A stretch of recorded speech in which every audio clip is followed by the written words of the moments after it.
चला, आज आपण एका व्हायरल हिंदी कार्टूनच्या कथेचं विश्लेषण करूया, ज्याचं नाव आहे बिल्ली के बच्चे.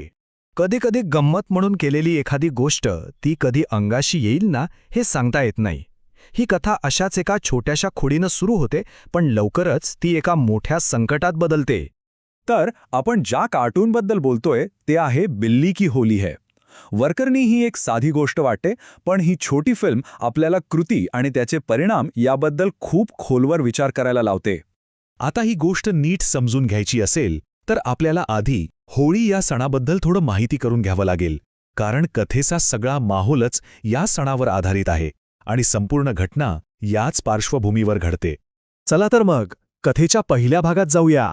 बघूया नक्की पात्र कोण आहेत आणि संघर्षाची सुरुवात होते कशी. तर बघा, इथे दोन टीम्स आहेत असं समजूया.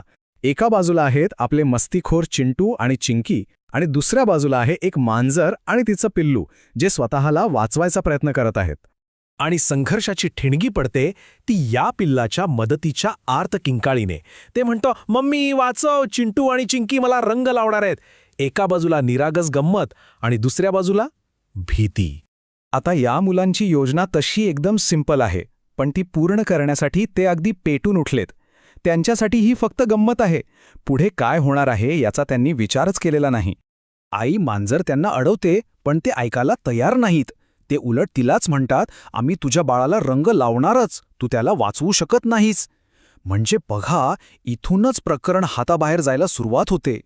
त्यांची योजना कशी आहे? अगदी 3 सोप्या स्टेप्समध्ये. पहिलं, पिल्लाला पकडायचं.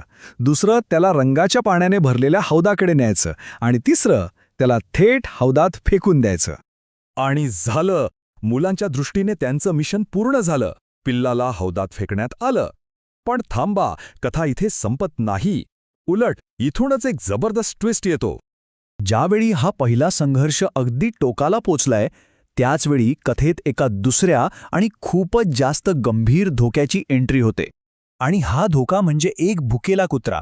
घरात एकट्या असलेल्या बाकीच्या पिल्लांचा आवाज ऐकून तो येतो आणि म्हणतो, वा, मांजरीची पिल्लं खायला मजा येईल, आज पोटभर जेवण.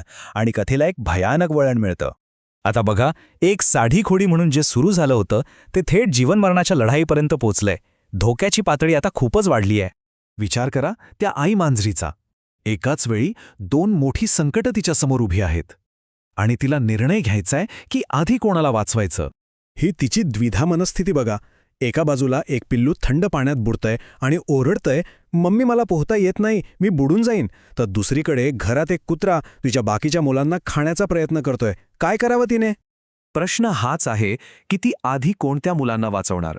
हा या कथेचा सगळ्यात भावनिक आणि महत्त्वाचा क्षण आहे. आणि अखेरीस ती निर्णय घेते, मी घरातल्या बाळांना वाचवते. जो धोका जास्त मोठा आहे त्याला ती पहिलं प्राधान्य देते. एकदा निर्णय झाला की आई मांजर अजिबात वेळ वाया घालवत नाही. ती आता दोन्ही संकटांचा सामना करायला सज्ज झालीय. आणि तिची योजना एकदम पक्की आहे. स्टेप 1, कुत्र्याला धडा शिकवायचा. स्टेप 2, त्या खोडकर मुलांकडे वळायचं. पहिल्या धोक्याचा शेवट तर एकदम विनोदी होतो. कुत्र्याला असा काही प्रसाद मिळतो की तो म्हणतो, आता माझ्या पार्श्वभागावर औषध लावायला जातोय, पुन्हा तो पिल्लांच्या नादी लागणार नाही हे नक्की. आणि इकडे काय चाललंय? चिंटू तर आपला विजय साजरा करतोय. गप्प बस आणि मला नाचू दे, होळी आहे. त्याला कल्पनाच नाहीये की त्याच्यावर काय संकट येणार आहे. आणि मग आई मांजर एक काठी उचलते आणि थेट त्या नाचणाऱ्या मुलांवर धावून जाते. आता होणार आहे खरा सामना. कथेचा शेवट होतो आई मांजरीच्या या धमकीने, आज मी तुम्हा दोघांना सोडणार नाही, मारून मारून भूत बनवीन. म्हणजे हिशोब तर चुकता होणार हे नक्की. तर हे कार्टून साधं असलं तरी एक मोठा प्रश्न मागे सोडून जातं. खोड्या आणि बदला यांच्या या गोष्टीत खरंच चूक कोणाची होती? गंमत म्हणून सुरू झालेली गोष्ट कधी छळवणूक बनते याची एक बारीक रेषा असते, नाही का? आणि ती ओलांडली की काय होतं हेच ही कथा दाखवते.